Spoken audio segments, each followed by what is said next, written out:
This video will help you understand the basic parts of sentences.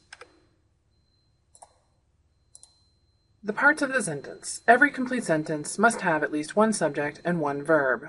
Although it is not necessary to have one in a sentence, many sentences also have at least one object. The subject of any sentence is the person, place, object, or idea that the sentence is about. It is the noun doing the action or being linked to a description. The subject of a sentence is always a noun or a pronoun. The subject can be singular or plural. We are also going to talk a lot about verbs here. Remember that a verb is a part of speech. However, because every sentence that is complete has to have a verb, we should review the verbs. Action verbs indicate what the subject is doing, will do, or has done. Linking verbs link the subject to a description of it or a word that renames it. And helping verbs are verbs that come before a main verb, creating a verb of more than one word, sometimes also called a verb phrase. And sometimes those verb phrases can have words that split up your verbs. So be careful to look for all verbs in a sentence.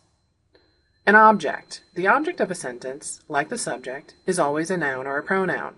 However, the object is not doing anything. The object is receiving the action that the subject is doing, or it could be the object of a prepositional phrase. Objects can follow verbs or prepositions. A basic sentence pattern looks like this. Most simple sentences follow this basic pattern, with a subject and a verb, and then an object. The subject usually precedes or comes before the verb. For instance, 2 people are in that car. People are that car. So people, subject, verb, are, and the car becomes the object. Sometimes we have inverted sentences, which are sentences where the subject comes after the verb instead of before it.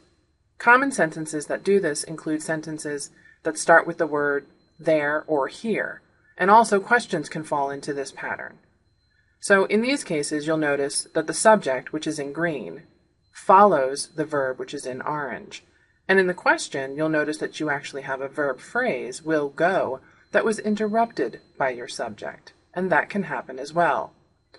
So sometimes we do see that inverted sentence construction can happen, where the verb comes first, the subject comes after it, and then objects follow. But our normal sentence construction, we are usually looking for the subject first, then the verb, whether it's action or linking or a verb phrase that has helping verbs, and then objects coming after. But sentence patterns can vary, and that is something, as a writer and a reader, you should know. Finally, we really need to understand the difference between a phrase and a clause. Since sentences are groups of words, it is important to distinguish between 2 important definitions. A phrase is a group of related words, but it will have no subject and or verb. A clause is a group of related words with both a subject and a verb. So a helpful tip here might be to think of clause, it starts with C, so therefore it contains, which also starts with C, a subject and a verb. So a clause contains a subject and a verb.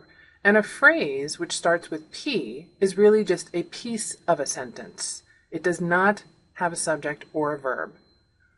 So which of the 2 can be a sentence? Well, if every sentence must have a subject and a verb, the answer is a clause.